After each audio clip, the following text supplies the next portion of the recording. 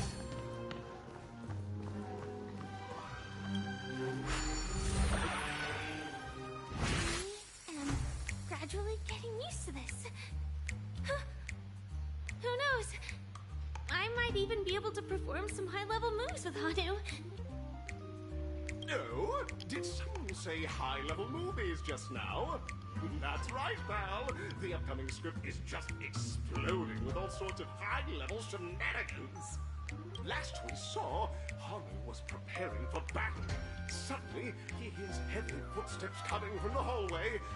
The mischief makers have broken into his home. But brave Hanu won't go down without a fight. He instantly sprints for the storage room, ready for a do-or-die showdown against the baddies. But we still don't have any weapons in hand.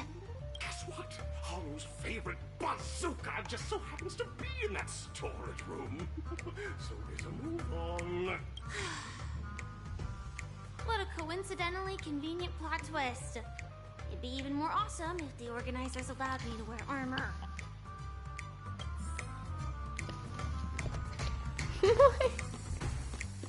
I'd just be cheating.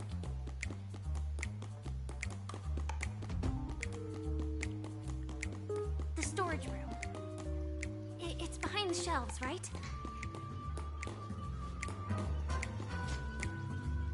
Uh-oh. We gotta somehow get past them.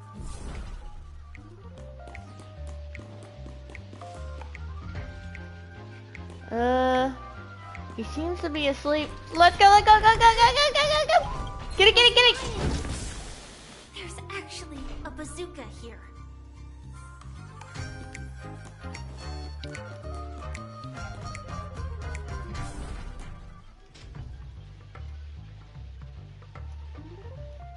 Do you want me to get to the TV?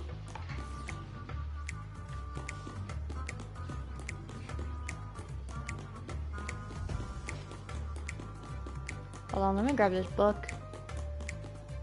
And I can't grab it, I'm too short!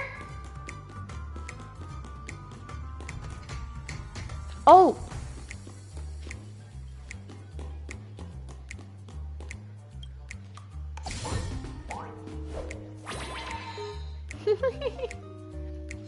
Now we should have a way of dealing with those baddies. Pretty sure I'm supposed to aim it there. This thing feels just like the sewing locust too. Nope. Hey you! I'm over here! Or not. Dang it.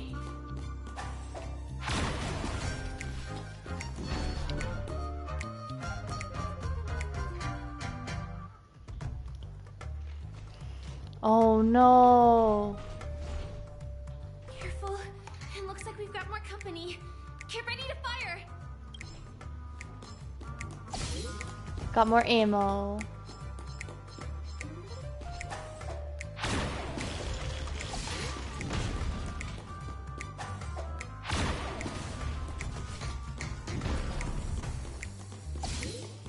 No, the ammo!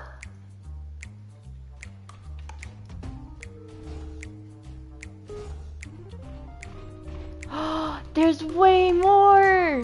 Here we go again. But no big deal. We're pretty handy with this bazooka now. Firefly is having fun. I already exploded all the boxes. No, not so unstoppable. Hano has actually fallen. Quickly, return to the battlefield and seek revenge against the bad guys. This is Here gonna we go be again. tough. But no big deal. We're pretty handy with this bazooka now.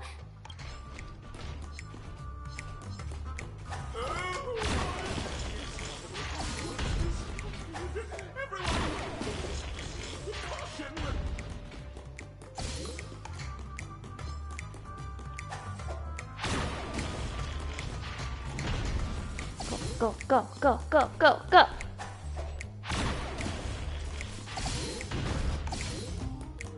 That should be all of them, right? Oh, Mother! Hano is on a streak! Everyone! The stage is complete! Quickly! Head through the TV to the next stage! Alright, grab more bazooka ammo. Nice. We're full ammo.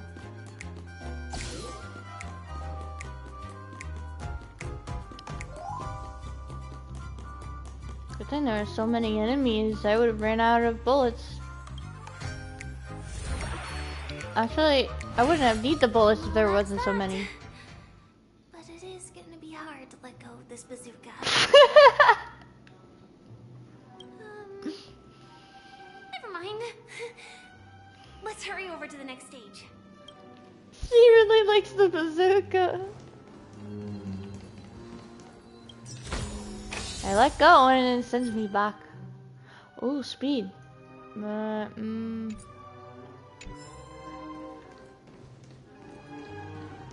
Which way should I go? Give me the book! Oh, I have to, okay.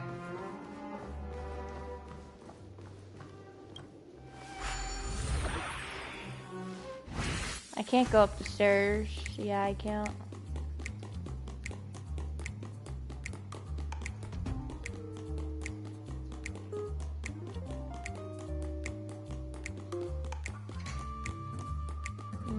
Can't go down either.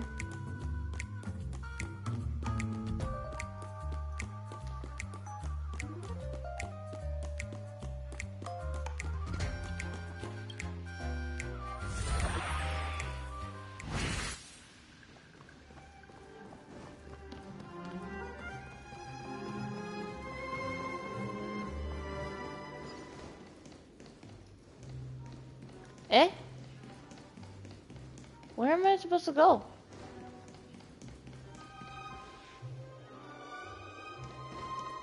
Well, that was definitely not the way.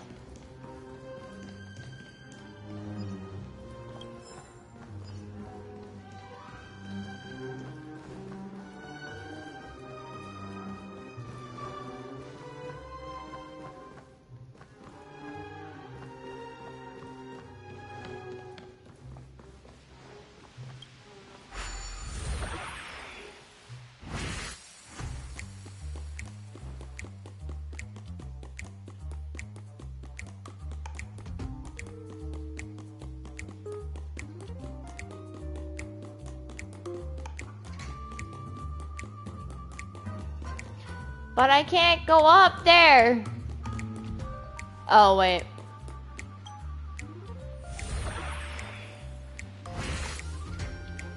How did I mess that up?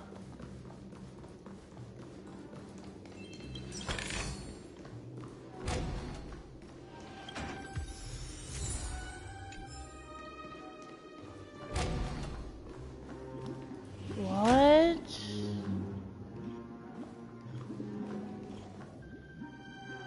Congratulations to both of you. Oh, you've overcome all obstacles and proven yourselves. But, unfortunately, there is only one who can be Penacony's festive superstar. In the final stage, you will face the defending champion. If you fail, you will lose the opportunity to become the festive superstar. Welcome to the 33rd Scorched Sand Festival's third stage in the 20th season, sponsored by Soul Glad Enterprises, Superstar Showdown. Okay.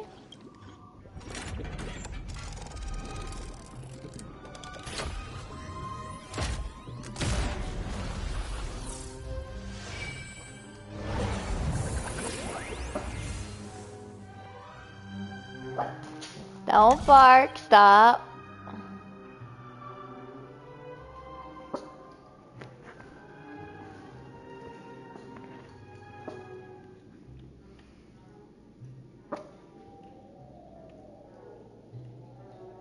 Oh, wait, where do I?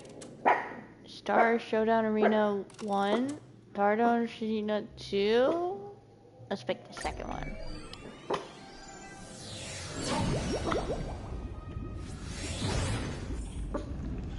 Whoa.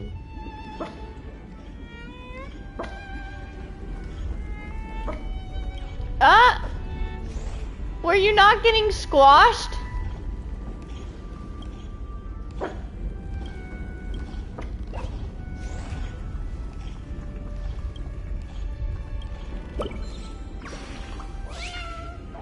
Chirp, hello, chirp. Why is the sky spinning? Chirp. Where am I from? Where am I going? Who am I? Chirp. You're just an origami bird. Origami bird, chirp.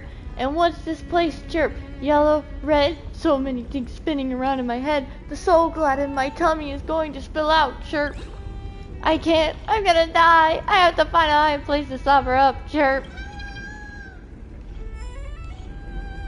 Okay. Whoa. No way. I think I just saw someone. Someone extraordinary. Huh? Argenti? Argenti. Please wait, handsome gentleman, beautiful miss. By the glorious light of beauty, I never thought I would see you again. In such turbulent times, your kind faces are as spring gentle breeze, bringing solace to my scorched heart. Are you a knight of beauty? Oh, dang it. Hear ye the rosy glow. I didn't read it by accident. Has rendered you speechless. What an honor. Upon hearing of the impending festivities, I commanded the one and only to bring me to Penacony with full haste. Alas, in the cosmos unguarded by the beauty, disorder prevails. Thus my passage was delayed by tending to the sick and injured. Fortunately, the mini rabbit mech pilot, stray cat, duelist, galactic ninja, and quad drive electrician, along with the 32 other souls in distress, all emerged from the predicament safe and sound. I then led them all here to revel in the harmony with the countless other splendid beings. Is this the beauty? It's dazzling.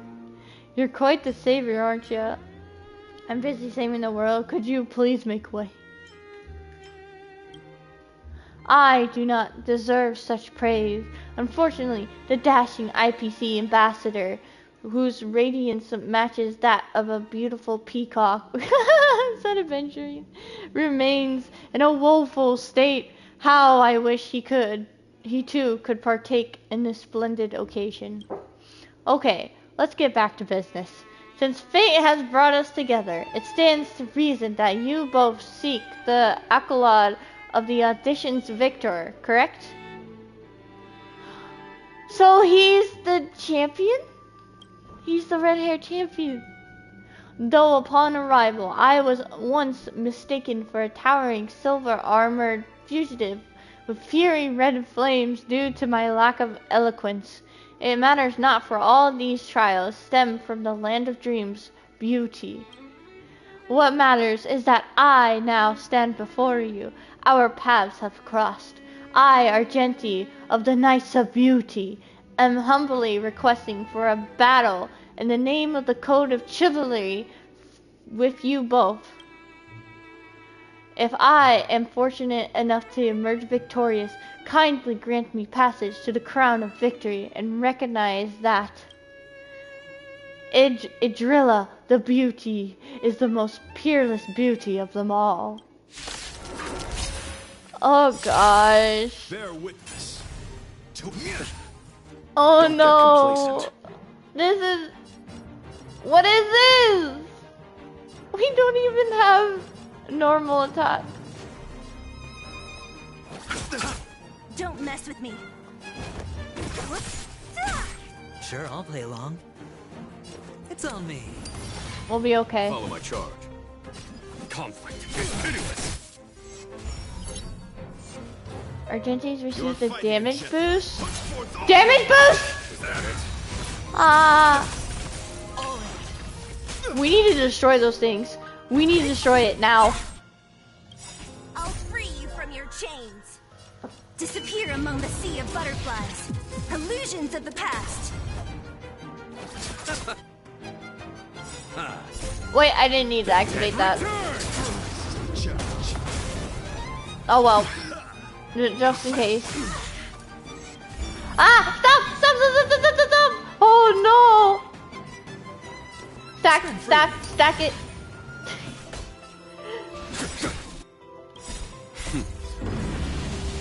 Show no mercy. Okay, we destroyed one.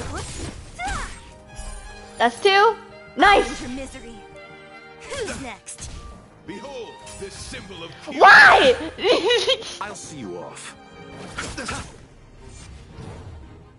A barrier damage boost, dude.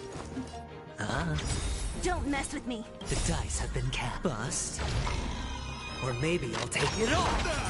Watch your head. The flesh wound. We need to get rid of the damage boost guy. Let the duel commence. Let's unload. Here, is thunder.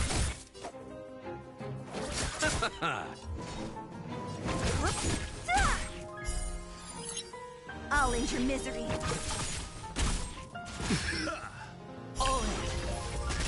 Put forth all your might. Is that it? Hedge your bets. Follow my charge. Bear witness. Oh my gosh. I don't do nearly enough damage for this. I'll free you from your chains. Disappear among the sea of butterflies. Illusions of the past. I'll use ults to take care of Argenti and skills to defeat the damage boost guys. Sure, I'll play along. They're fine. You are fighting a gentleman. Put forth all your might. Don't mess with me. Ow.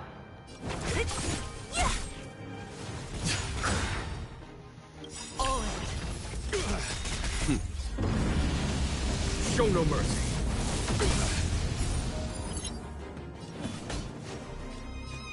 Conflict is pitiless. I'll see you off. The dice have been cast. Bust. Or maybe I'll take it all. Watch your head. Is he unnerved? I can't tell.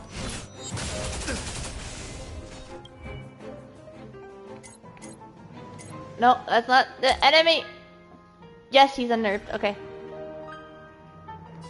Who's next? I'll end your misery. Rise to the challenge. Disappear among the sea of butterflies. Illusions of the past. Spend freely. Behold, this symbol of pure. No dirty tricks. The flesh wound. There's no time to lose. Here is thunder.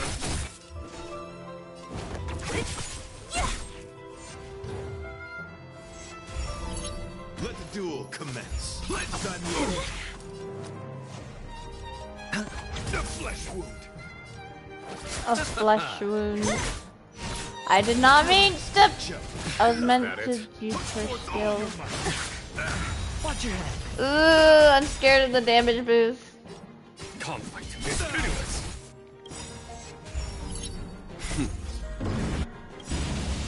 Show no mercy. The flesh wound. The dice have been bust. Or maybe I'll take it all. All in.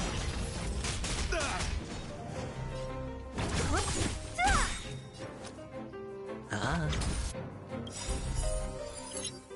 He got the damage boost. Disappear among the sea of butterflies.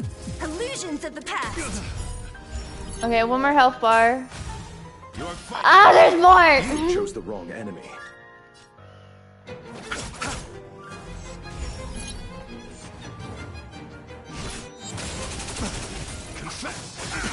Soon after this, we'll have to soon walk my dog. I underestimate you. Here is thunder. Oh my gosh, there's more. Okay. I'll end your misery.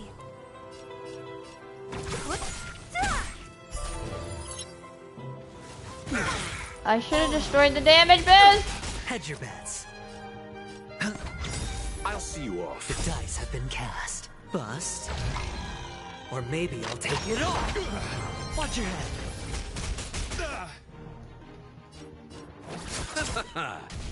Let the duel commence. Put forth all your might. I underestimated you. Ow! What a headache. Follow my charge. I'll free you from your disappear among the sea of butterflies. Illusions of the past. Ah, dang it.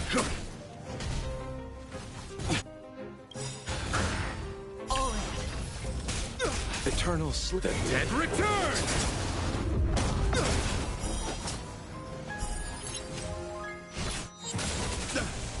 I feel like this is cheating. You are fighting a gentleman. I think we would have been dead ages ago without Venturine's help. Sure, I'll play along. It's on me.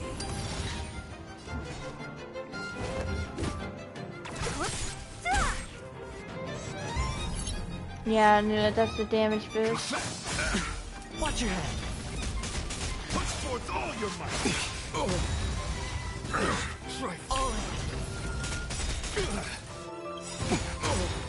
Watch your head. Jeez! Been cast. Bust. Or maybe I'll take it all. There's no time to lose. Here is thunder. Show no mercy.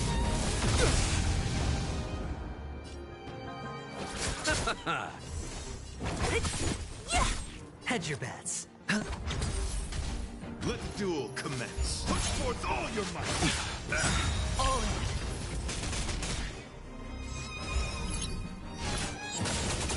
Rise to the challenge. Next one is Seeley, right? Ah, the berry is protecting them. Watch your head.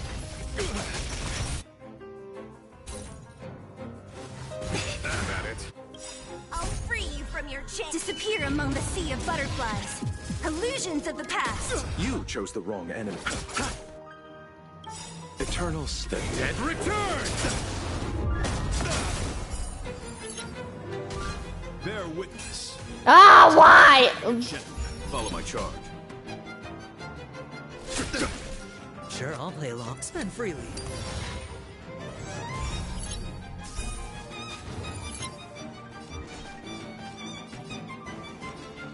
I wanna go out there. All in. Put forth all your might. I underestimated Watch your head. you.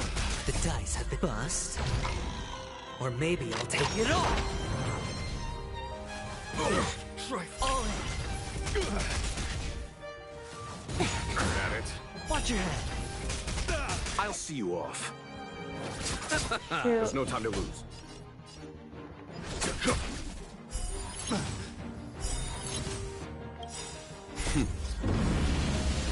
Show no mercy. The flesh wound. It's on me. Put forth all your might. I underestimated you. Don't mess with me.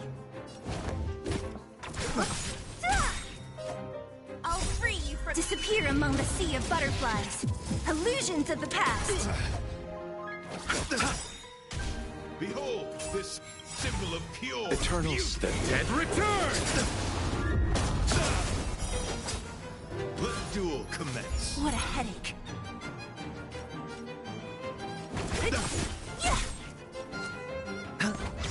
Follow my The charge. dice have been bust. Or maybe I'll take it all. The flesh wound. Watch your head.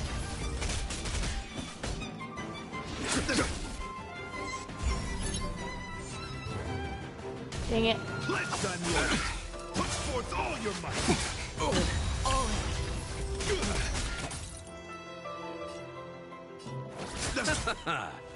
I underestimated Watch you. your head. The flesh wound. Have at it. Don't mess with me.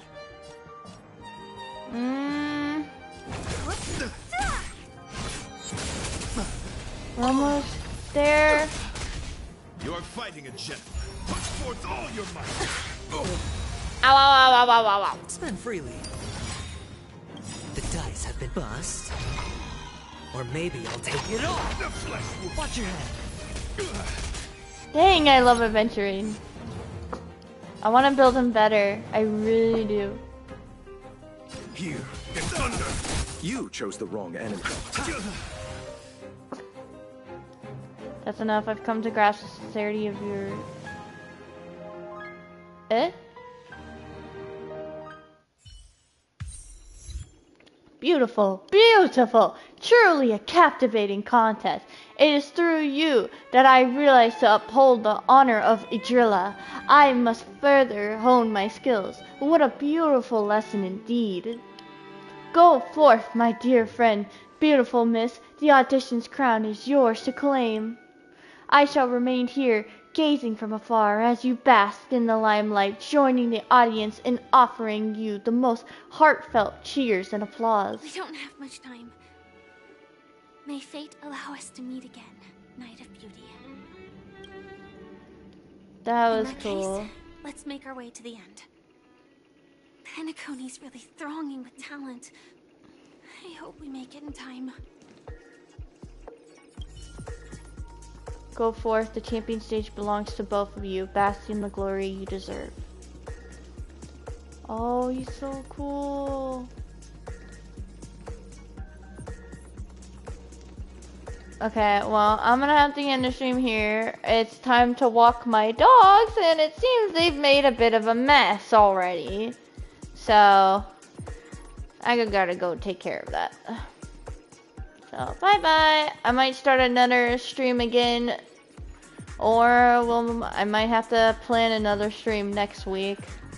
I don't know which one, but you'll find out.